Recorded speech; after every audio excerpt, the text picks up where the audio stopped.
I'm really delighted to introduce you to Sergiu Pasca. He is an assistant professor of psychiatry and behavioral science here at Stanford. And he's interested in the intricate processes that are responsible for putting together systems within the nervous system and how those systems can go awry in various clinical conditions, including mental health disorders. He was trained as a medical doctor in Romania.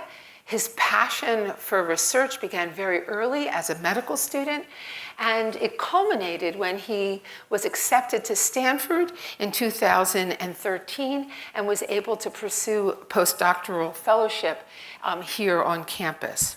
He is a rising international star, and I'm going to let him present his own work so you can see how exciting it is. Sergio. Thank you for being here. Thank you. Well, thank you so much for having me here today. Thank you so much, Heidi, for the gracious introduction. My lab here at Stanford is interested in understanding the molecular and cellular basis of psychiatric disorders. And I'm in a department of psychiatry, so I always like to start my talks by telling you about my own anxieties and frustrations first. So I am convinced that whomever is interested in understanding psychiatric disorders suffers from what I call the oncology envy syndrome. This oncology envy syndrome essentially means that we feel this immense frustration seeing how fast cancer research has been moving in the last 20 to 30 years and how slow we've been moving in understanding psychiatric disorders. And I'm sure there are multiple explanations for this, and many of them probably already passed through your mind. But one of the main reasons why we've been so slow in moving towards precision medicine has to do with the fact that we cannot access the human brain. And by that, I mean we cannot access the human brain from patients at the molecular and cellular level.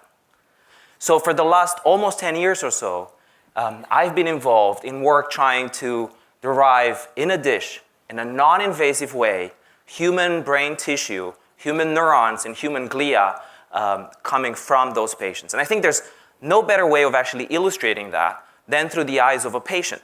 And so when I actually opened my lab almost 4 years ago, one of my first patients with autism sent me a drawing of what he thought my lab was doing. And so he's actually already he's very high functioning. He's actually an accomplished composer. And I want to paraphrase him because it's very difficult to explain what he actually thought about this. And so what he thought we were doing is climbing up a ladder and poking holes in people's brains and then using telescopes to look at neurons and astrocytes. So of course, we are very happy that he was even considering astrocytes, of course, as a study, as a purpose of our research, and you will see that we actually care a lot about glia as well. But I called him and I Skype with him often and I said, this is close to what we do, but this is not precisely what we do. So next morning he sent me another drawing, and this is probably the most accurate representation of what we do. So again, to paraphrase him, he said, what I think you're doing is you're taking skin cells from this patient and doing a mumbo jumbo to those cells, turning them into stem cells, and then using those cells to make neurons and glia. And this is precisely the platform of research that we're using in the lab. And to some extent, this has been successful. And I want to give you one of the early examples of this type of research where we actually took skin cells from a patient that has a very specific form of autism. We derived stem cells in a non-invasive way, so we essentially reprogrammed those cells to go back in time and look and behave like pluripotent stem cells. And because pluripotent stem cells can become any other cell type, we guided them to become and to look and sort of behave like neurons. And you can see one of those neurons sort of like moving here in a dish over a period of time. So when we derived neurons from patients and controls and we looked at their arborization, at how complex those arborizations are, especially when they're receiving electrical activity, we realized that the patient cells, instead of extending their dendrites when they're receiving electrical input, were actually retracting their dendrites. So this is one example of a cellular feature that we can observe with patient cells in a dish that we would not have had otherwise the chance to look at. But of course, there are challenges moving ahead. These cultures look a little bit like what you see in this image, right? A cluster of neurons that are sitting at the bottom of a dish. But the human brain is very different than that. First of all, it has many different cell types, many of them born in different parts of the brain that have to actually move across large distances, millimeters very often to centimeters in humans, to actually wire up with other cell types and form circuits. And so one of the things that we proposed a number of years ago is whether we could not, of course, reconstitute the entire brain circuit, but at least get closer to what a 4-year-old would think of a brain. So this is an image actually of our 4-year-old son, of what he thinks the brain looks like. So our initial goals were very simple in trying to at least get close to this. So we think that to some extent we have succeeded, and this is one of the early examples of the technology that we developed, which in short allows us to build in 3-dimension human brain tissue in a dish. And this is work actually that was started by Anka, who's a neonatologist here, and then continued then by Stephen Sloan, an MD PhD student at Stanford. And essentially, the method is very simple. We take the stem cells and we force them to detach from those dishes, and we move them to another dish that does not allow them to attach. And so what the stem cells actually do very shortly after is they start curling and making these small balls of cells that we subsequently guide into becoming neurons, and as you will see later, specify into becoming very specific brain regions. So just to illustrate, they look a little bit like this after about 2 weeks. Now, if you have patients and you wait for about 60 days, you will see that on the right, that sort of like white ball of cells is one of these 3-dimensional cultures, which now go by many names. We call them cortical spheroids, or they're called region-specific brain organoids. But they're essentially 3-dimensional cultures that reach up to 3 to 4 millimeters in size. In this case, as you can see, they're similar in size to a mouse brain at mid-gestation. So that is, on the left, is a mouse brain at mid-gestation. Now, one of the advantages is, beyond the fact that they're actually created in a dish non-invasively, this technology is highly scalable. And you can actually develop many of these 3-dimensional cultures. Thousands at any given time can be maintained by one person in a lab. And so one of the first questions that we asked when we obtained these 3-dimensional blobs of cells was, how similar are they to the human brain? And so what we did is we used transcriptional data of the actual human brain and tried to map our cultures to see how far in development we can go.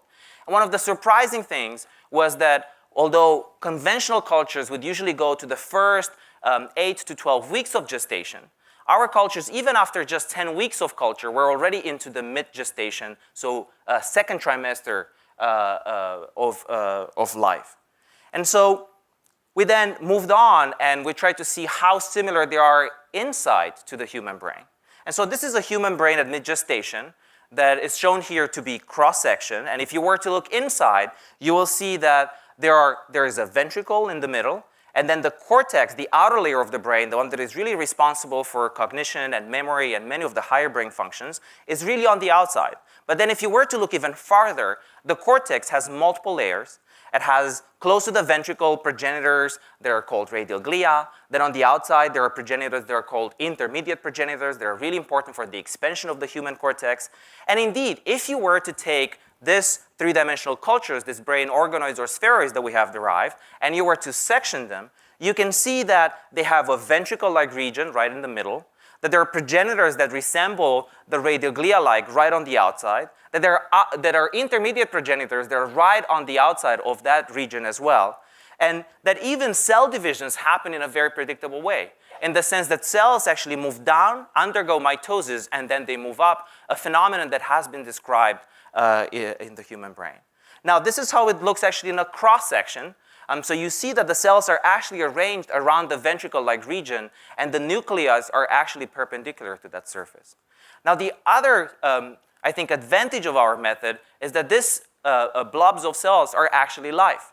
So what you can actually do is you can take them, image them, and look at how the cells actually behave. So in this case, we actually labeled radial glia cells in green here, the cells that are really close to the ventricle. And you will see in what interesting way they actually divide. So you will see that there is a cell that moves close to the ventricle, divides in two, and then there are two cells, and the daughter cell starts moving on top of the mother cell to actually probably take the appropriate position. Again, reminiscent of what happens in the mammalian brain. Now, if you were to wait even longer in human brain development, you will notice that beyond those progenitor populations, there are deep layer cortical neurons and there are superficial layer cortical neurons. And indeed, if you were to wait for about 20 weeks or more for our cultures, you will notice that in the center or close to one of the edges, you can notice the previous ventricular zones, but then the deep layer and superficial cortical layer neurons, which are arranged across around that region.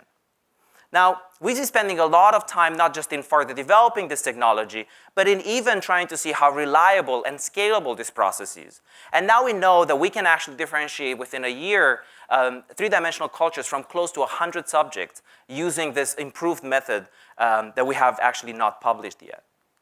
Moreover, we spend a lot of time seeing how close these cultures are to themselves and to cultures derived from other subjects. As you can see, for instance, in this image of 25,000 single cells being analyzed here across 4 different individuals and seeing how close these cultures are, and correlation is close to 0.8. Now, one of the goals very early on was not just to obtain neurons, but to also obtain glial cells inside these cultures. Because glial cells are not just bystander cells, but they're actively involved in the function of the brain. And I will get back to this several times in my talk. And indeed, very early on, we noticed that outside those ventricular regions, in between neurons, which are here shown in red, you can see this green cyan cells that go in between. And indeed, if you were to reconstruct them using array tomography, you can see that there are these processes of glial cells all over the place in these cultures. And indeed, the number of glial cells goes up with time and reaches about 20% after about 6 months of cultures or so, and essentially stays flat. Why do we care so much about astrocytes? Well, there are multiple reasons, but I want to show you one image that I think is very telling. This is how a rodent astrocyte looks like. And this is how a human astrocyte looks like. And they're at scale here. There's the same scale. So there's a lot of evidence pointing to the fact that astrocytes in humans have become more complex and have diverged transcriptionally, in certain instances even more so than neurons.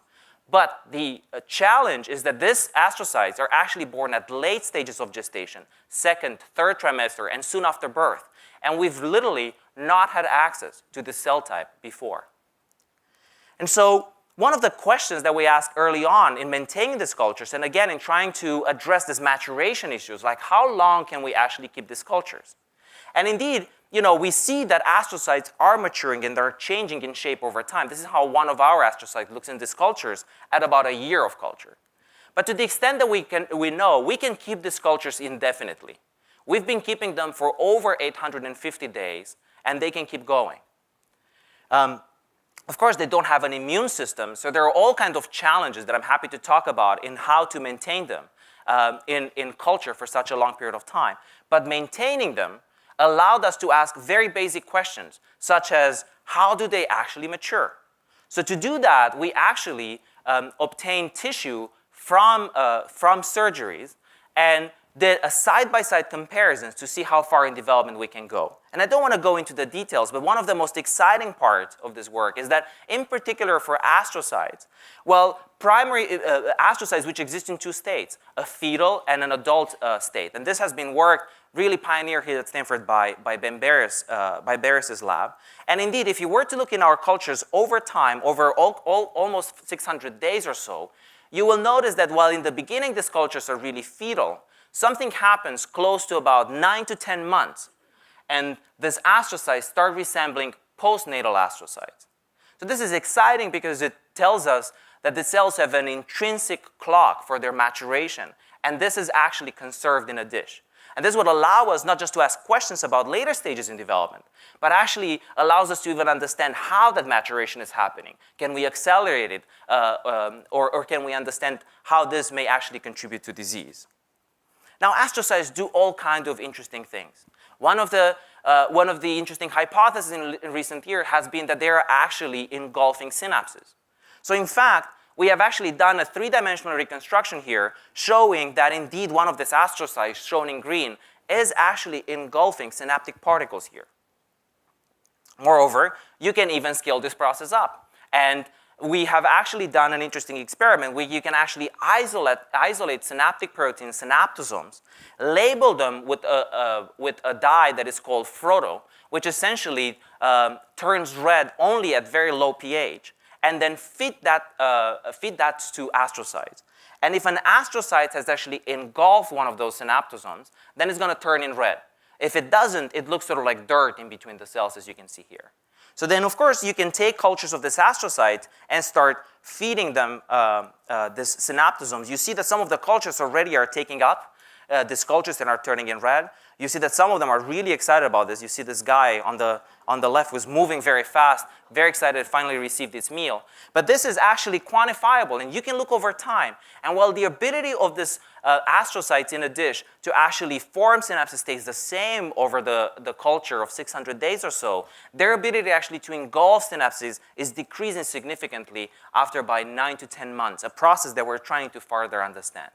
Now, there are several applications of this work, and I just want to show you two of them that we have done actually recently. One with the Merlosh lab here at Stanford, where we have actually used very tiny nano structures that can go actually inside the cells and suck the content of the cells. So we've been measuring fluorescent proteins inside astrocytes over a period of time. Or work that we have done with Viviana Gradinaro's group at Caltech, where we have actually used viruses that they have actually developed to see how they're actually infecting human cells, because that is important moving forward for gene therapies of the central nervous system. Now, you can also do other experiments that are more difficult maybe to understand, but they're visually appealing. So I wanted to show you this experiment that is one of my favorite, where we've actually done the following. We took one of these brain three-dimensional cultures. We infected and labeled neurons in red and astrocytes in green, and then we cut the culture in half and we put it on top of a glass cover slip.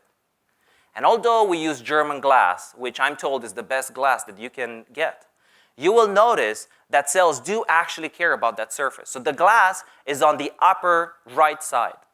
And so you will notice that soon after they're actually plated, these cells are starting to spread, in particular astrocytes, are starting to spread the processes towards that surface and trying to sort of like smell what is happening. Of course, at the same time, neurons, which are here shown in red, couldn't care less about that. Right? And there are all kinds of other interesting things that you can see. I don't know if you noticed that peculiar cell division on the lower left, which I think is going to happen one more time here. Right? Very peculiar type of division. And again, I want to remind you, these are actually human neurons and human astrocytes derived from a patient. In fact, these are derived from patients that have a very specific form of schizophrenia. We don't know yet what it means. We don't know whether this means that there's something abnormal. I just want to remind you that what this technology allows, among others, is actually to watch how the cells are behaving, brain cells from patients are behaving in a dish. Now, we spend a lot of time characterizing the electrical activity of these cultures. And so we know that there are spiking action potentials. You can see here how the cells are talking to each other using calcium imaging. They have abundant synapses inside these structures, or you can even do patch recording. So this is work done with John Huguenot's lab here at Stanford, where we essentially took these three-dimensional cultures, sectioned them, and took 250 micron sections and patched the cells in those slices, where you can actually patch on one side and electrically stimulate or optogenetically stimulate on the other side to record the activity. But most of the activity in these cultures is actually glutamatergic. Now, that is actually not surprising, because if you were to think about the human cortex has about 80% glutamatergic excitatory neurons and 20% inhibitory GABAergic neurons. And there is a very careful balance between excitation and inhibition in the cortex, which, as you can imagine, can go awry in disease. So for instance, if you have too much excitation, that could lead to seizures. Now, what is interesting from a developmental point of view is the fact that GABAergic neurons are actually not born in the cortex. They're actually born in the ventral forebrain, in deep structures of the brain. And in humans, they actually have to undergo this very long migration that takes months. Actually, we now know in humans it takes up to the second year of life to actually arrive in the cortex and then wire up with excitatory cells to make this circuit. Now, of course, our cultures do not have those inhibitory cells, but what two very talented postdocs in the lab, Fikri Birey and Jimena Anderson, started doing is actually to devise a pipeline for creating other brain regions in a dish. And so what they have actually devised is a method for deriving not just the dorsal forebrain, the cortex, but actually also the ventral forebrain, the origin of those interneurons. And indeed, we did a lot of single-cell gene expression and comparison to tissue to actually show that there are indeed glutamatergic cells and GABAergic cells in these cultures. We did a lot of characterization of the cells showing that they're indeed forebrain, that they have GABA, that there are multiple subtypes, that they fire action potentials, they're indeed GABAergic. But what do you do when you actually have two of these brain regions? And this is a new concept that we have introduced, which we coined for which we coined the term brain assembloid, which is actually very simple. And essentially involves generating these two brain regions, the ventral and the dorsal forebrain, and then actually putting them together to make an assembloid. It's very simple. Now, what this allows you actually to do is to look at the interaction between these two brain regions. So for instance, you can fluorescently label the two groups of cells before you fuse them, and then look at how they're interacting. So you see this after about 48 hours of putting them together, so nothing really happens. But if you were to wait for about a month or so, you will see that a lot of the cells, green cells in this case, which are actually GABAergic cells, are starting to move onto the other side. Actually, we now know that this movement is highly specific, and the cells from the other side do not move into the inhibitory part. More importantly, even if you were to make an assembloid of two subpallium, GABAergic cells do not move. So there is information encoded in the development of the cells. Now, you can do 3D reconstructions of this, so you can actually see how they're moving onto the other side, which is very interesting because they tend to move underneath the surface of the other sphere, and then once they arrive onto the other side, then they penetrate and they move in. Now, more importantly, you can actually do live imaging. So we spend a lot of time in the lab setting up this system for live imaging under environmentally controlled conditions to see how the cells are behaving. And so you see the first brain region and the second brain region, and you will notice how the cells are actually moving onto the other side. Now, I want to zoom out this because I think the way the cells are moving is actually quite peculiar. So you will see that they're actually not crawling on a surface, but they're actually jumping. So, in fact, what happens is that they have a long process that they're used to smell around for about 3 hours or so. And at one point, the cell body breaks in two, the nucleus stays behind, and then there is a contraction that pulls that nucleus with about 30 microns all the time. It's a little bit different than in mice, in the sense that the timing is very different. In mice, these jumps happen every 30 minutes. In humans, it happens every 3 hours. And this is sort of like the proof that this jump is actually happening. Now, the reason this is exciting is because once they arrive onto the other side, we can start asking questions about how they're integrating. And this is really work done by Chris Mackinson here at Stanford, who has actually patched cells after they have arrived onto the other side. And we now know for sure that once they arrive onto the other side, they start receiving connections that are not just inhibitory, as they usually receive when they are in their home, but they're actually starting to receive glutamatergic inputs as well, suggesting for the first time that we can assemble a circuit that has both glutamatergic and interneurons at the same time. Now, of course, the question that is always on my mind is how can we use the system for understanding disease? This has been really the motivation behind all this work. And my interest has always been in autism spectrum disorder. So very early on, we focused on a very specific form of autism, which is genetically defined, which is called Timothy syndrome. It's a very rare form of autism. We only know of a few dozens patients around the world. And these patients have a long QT syndrome, they have heart problems, but up to 80% of these patients actually display autism spectrum disorders. Now, what is interesting is that the mutation that is causing this disease is a point mutation. So literally, one letter has been changed in the genome of this patient that causes a calcium channel to become overactive. And in fact, if you were, for instance, to look in neurons derived from this patient at calcium signaling, you will notice that they actually have more calcium going inside the cells when you depolarize them, and this can be blocked by specific pharmacological agents that act on this channel. Now, if you were to start looking at GABAergic neuron migration in forebrain assembloids as the ones that I've shown you before, one of the interesting things that we found is that, first of all, surprisingly, these cells were moving much more often. It may have something to do with the fact that there's a gain of function mutation, that there's more calcium getting into the cells, but the cells are actually not just moving much more often, they're actually moving every time less efficiently. So when you actually look over time, over the many hours, the patient cells are actually left behind. So there is a defect in migration, although they're moving much more often. Now, there is a drug that can block this channel, and I was telling you there's a gain of function mutation. And indeed, if you live image the cells and you add this pharmacological agent, which is called nimodipine, on control cells, the cells almost stop moving. But if you add this compound on patient cells, which again are moving much more often but less efficiently, you actually start seeing that this process is reversed. And this happens within several hours.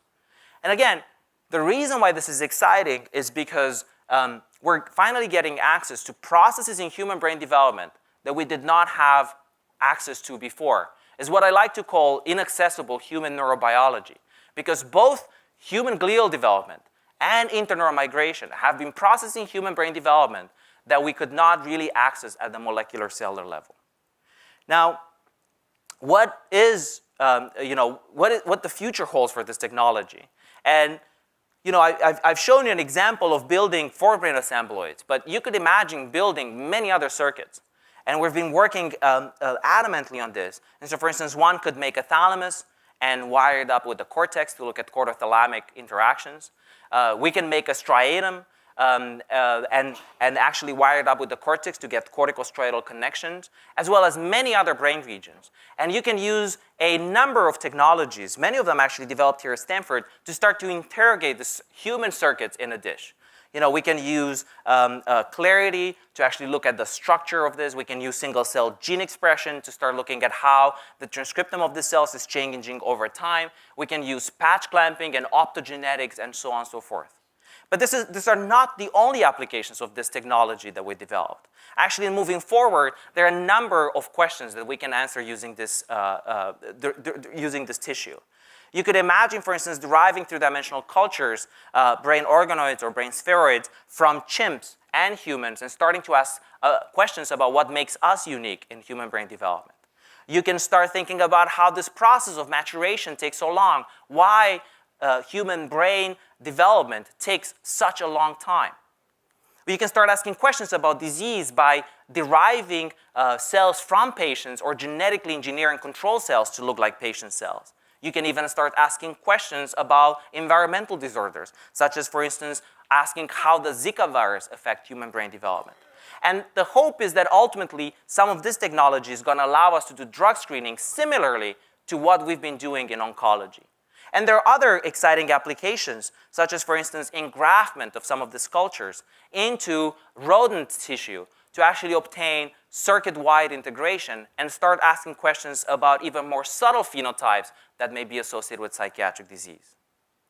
So, although I'm really excited about what is happening with this technology and what it really holds, when I presented this work, maybe for the first or second time, somebody brought up an episode of Star Trek and pointed out that this could be highly relevant to what we do. So I thought I'll share this as I'm ending my talk. And apparently, and of course, I wasn't watching too much Star Trek in communist Romania, but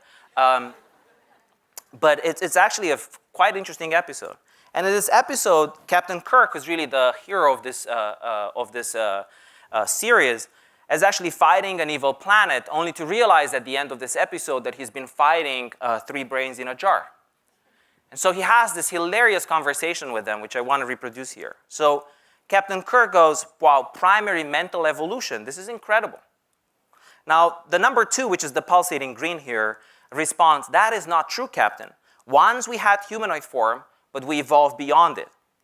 Number 3, which is the yellow one, adds, through eons of devoting ourselves exclusively to intellectual pursuits, we became the physically simple, mentally superior creatures you see before you. So of course he responds, a species that enslaves other beings is highly superior mentally or otherwise. Well, anyway, the reason why I'm showing you this is that this is not what we're trying to do. So, and on that note, I really want to acknowledge the people who have done this work. This is a recent picture of my lab. In particular, Anka and Steven, who have started this technology, Fikri and Jimena, who have built the Assembloid system, Chris, who has been characterizing at a functional level, Seijin, who has been developing the higher throughput methods for doing this, and of course, the many sources of funding over the years, including CHRI, who supported me as a postdoc, but even afterwards through pilot grants over the years. Thank you very much.